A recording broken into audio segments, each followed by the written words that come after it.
Hello, welcome back to Learning Curves. I'm Anastasia, and today I want to talk to you about my curves. I made another video where I talked about my body, and in that video I was 5 or 6 months pregnant.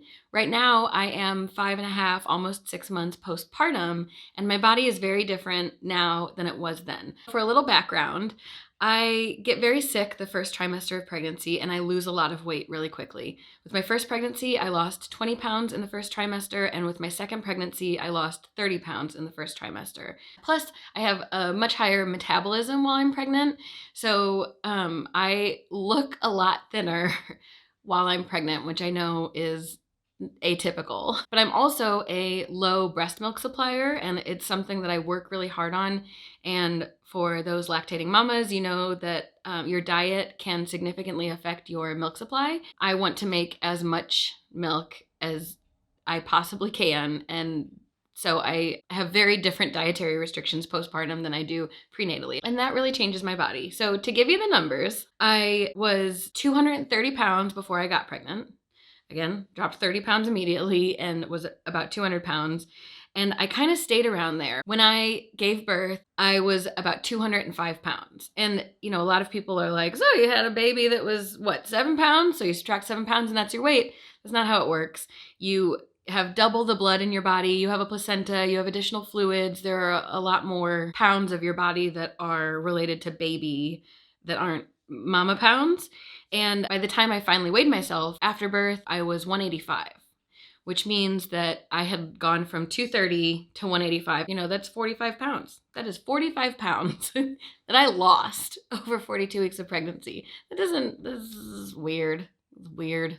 But I kind of was actually hoping that as I lost weight, baby would just kind of fill in that space so that maybe stretch marks wouldn't be a thing. No, that's not what happened. And honestly, I don't really mind my stretch marks. I call them womb warrior marks. I think of them sort of as my battle scars. I should really probably know some things about history before I go on talking about it, but I know there are things people do to commemorate those huge life events of, you know, going to battle, going to war. I think that's kind of what bringing a person into this world is. You know, it's not war, but it's a pretty significant life event for the person who brings the person in. And I like that my body kind of tattooed itself.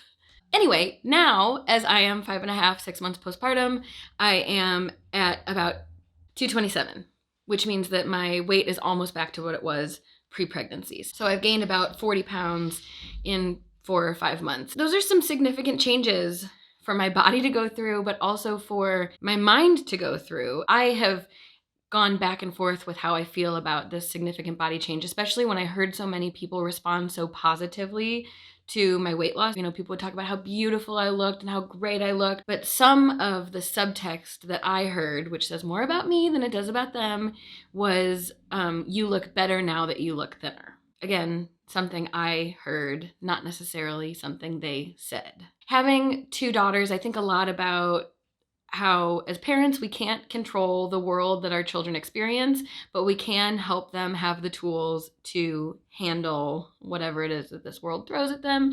And I'm not going to be able to give them those tools if I don't give them to myself first. If I don't learn for myself how to accumulate these tools. Is life a video game? I feel like that's what this is sounding like. Like, you just got the body positivity wand. This is weird. So here are the things I do to help myself feel good about my body, especially my postpartum body.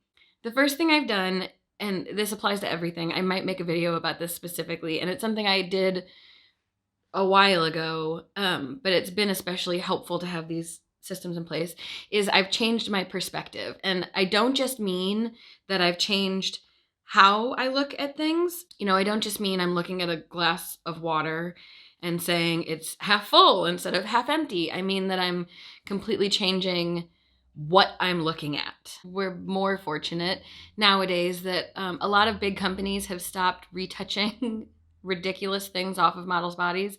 You know, we're seeing cellulite, we're seeing stretch marks, and they're showing much more diversity of models, both in ethnicity and size, and we are getting to see more of ourselves represented, and it doesn't make it feel as shameful or unspeakable to be different from what we're seeing, because we're seeing us. I make sure that my Instagram feed, that my Pinterest boards, that the stores I am shopping at online mostly, because who goes anywhere nowadays, that the things I'm seeing and immersing myself in, the shows on Netflix, that they are not exclusively size single digit women. I joke with my husband that all of his movies have one woman in it and she ends up naked. And I don't watch a lot of his movies with him anymore. I actually had someone I know who was confessing to a group of women one time. I was in that group of women, that she had watched Dumplin' on Netflix, and the lead character is a full-figured little lady, and she had talked about how it made her uncomfortable to watch someone of that size in that role. And she said that it was a learning for her, that it made her, that is a blind spot for me, which made me feel like I didn't belong in that conversation. I hadn't actually seen the movie, but I knew that Dumplin', was comparable to my size. When she said that watching Dumplin' made her uncomfortable, what I heard, not what she said, but what I heard was that watching me in that role would make her uncomfortable. When my self-love cup is full, I am happy to have those conversations with people and help them work on the things they need to work on. But I first need to make sure that the oxygen mask is on myself. So I make sure that I surround myself with voices that champion and encourage me. The next thing I think makes a huge difference, and that is how I dress my body. I really advocate, if you are financially able to, investing in adjusting your wardrobe to celebrate the body that you have.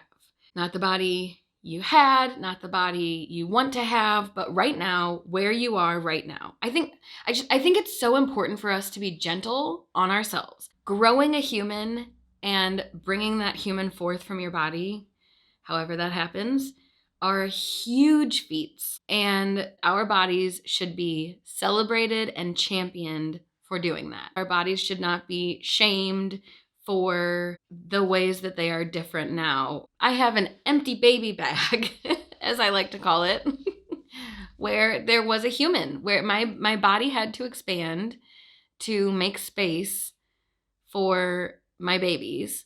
And there are 2 humans in this world because my body did that. If that is the price that I have to pay in addition to pregnancy and labor, fine. I want to wear it as a badge of honor. That's something that is not easy to say and even harder to do. But I think that starting with surrounding yourself with positive voices that celebrate your body how it is a great step in the right direction. And next, shrouding that body in things that feel good to you and comfortable, I think, is the next step. I went online, I went on Pinterest, and I searched for plus size postpartum wardrobe. I've invested a lot recently in finding clothing that fits my body, allows ease of breastfeeding access, and that isn't going to make me think more about my body. Not that I have to. That's just not going to make my body like a thing, I want to be comfortable in my own skin, and I definitely want to be comfortable in my own clothes. Actually, I was introduced to compression socks this pregnancy. They completely changed the shape of my ankles, which got pretty swollen at one point, and then they made my ankles slimmer than they are in regular life. I liked the shape that they made. So I started saying that, we should just get shapewear and call it compression wear, and then it feels athletic, But also I don't know, I used to feel like shapewear was, I don't know, kind of a lie, or not giving up, but admitting defeat maybe, but whatever. If it's comfortable, and sometimes being supported, like a good bra, can be really comfortable, then I say go for it. Another thing I do is that I don't try to pretend that I am a size that I'm not. When I'm shopping for clothing, I search for plus size. When I'm grabbing clothes off the rack, I make sure that I do not grab a size that I know is going to be too small. I don't grab wish list sizes.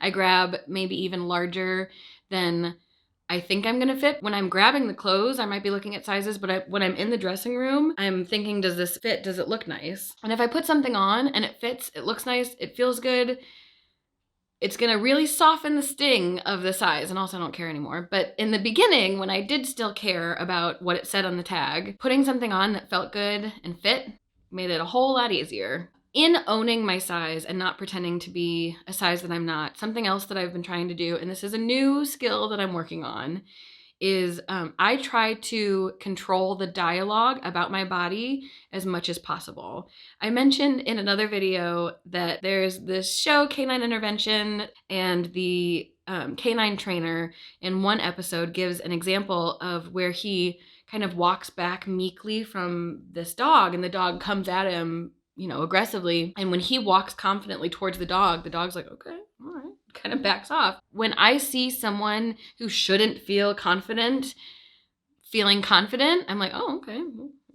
Kind of following their lead. Like, they're confident. They must know they've got whatever going on. Similarly, for me, I try to own immediately my size, my diet, why I'm making the choices I'm making, saying that I am, I'm like a football player. They're downing all the calories that they can to bulk up. Well, I'm making sure to similarly, I'm training for breast milk production. It's a different set of rules. There are so many people who don't understand how much diet affects breast milk supply. There are so many women who will go on a diet or try to eat healthier and lower their caloric intake, and their breast milk supply will plummet. So I just try and share that up front, that I am purposefully taking in additional calories. My body has changed significantly, and I make sure that I watch the language that I use. Part of that changing perspective piece, I do not say fat.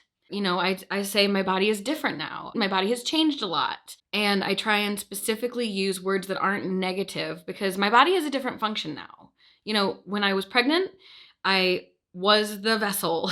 I was fueling my baby with my body in a very different way than I am trying to fuel my baby with my body now. And the way to get to each of those maximum fuelages, I need to change the game plan. Yeah, I just try and stay confident, even if that's not always what I'm feeling inside. I work in a marketing creative kind of field, and I'm used to reviewing other people's creative decisions. And this week I was in a brainstorm. When someone else would give a suggestion, I wanted to be open and give space and support that suggestion. But when I gave suggestions as a self-defense mechanism, I would often undercut or mock my own. I'd make a joke about my suggestion, sort of I'm going to insult it so you can't. And I thought about how my colleagues listening to me mock my ideas could hear, if I'm mocking my own ideas, what's to stop me from mocking their ideas? I might have been poisoning the space. I might have been making that space feel less safe. I don't want to do that about my body. My body is listening. My daughters are listening, especially the 3-year-old who actually understands words, as opposed to the other one who, when she talks, it's just It's really cute though. I do believe that there's a certain amount of you get out of this world what you put into it. It's more, I actually believe more in the law of motion, that for every action there's an equal and opposite reaction. And I think that happens with mental energy too. This is getting real metaphysical. But I think that when we put negativity out there, it is not helping anything. And I think that we need to be very careful about our language. I don't want my body to hear me saying negative things about her. I want to thank her for growing these 2 beautiful, healthy little ladies and successfully bringing them into the world. And, my body has done some super cool things, guys. And I don't think it's fair to, making me emotional, dang it. I don't think it's fair to give her a hard time for needing to be different now to fill a different function. I just feel like when I separate my mind from my body and I think about, not talking to myself, but talking to my body and being not kind to my body, it feels awful, and I don't want to feel that way. And I don't want her to feel that way. And her is me, is she, is he, is her, here, whatever. Me. What just happened? So I encourage you to also thank your body for everything your body has done, even if you are not postpartum, if you just have a body and have made it to the age that you are right now. I encourage you to thank your body for getting you here and to be kind to your body, because I do believe that you get paid back in dividends. I need to know more about money to make sure that I said that right. I encourage you to change your perspective, to invest in dressings that celebrate your body. I encourage you to confidently guide the conversation around your body, to embrace the size that you are, the shape that you are. And last but very much not least, I encourage you to watch your language, to speak positively to yourself and about yourself. That's it for this one. Thank you so much for watching. If you like this video, please like this video and please consider subscribing. I'll see you next time. Bye. Is that my love?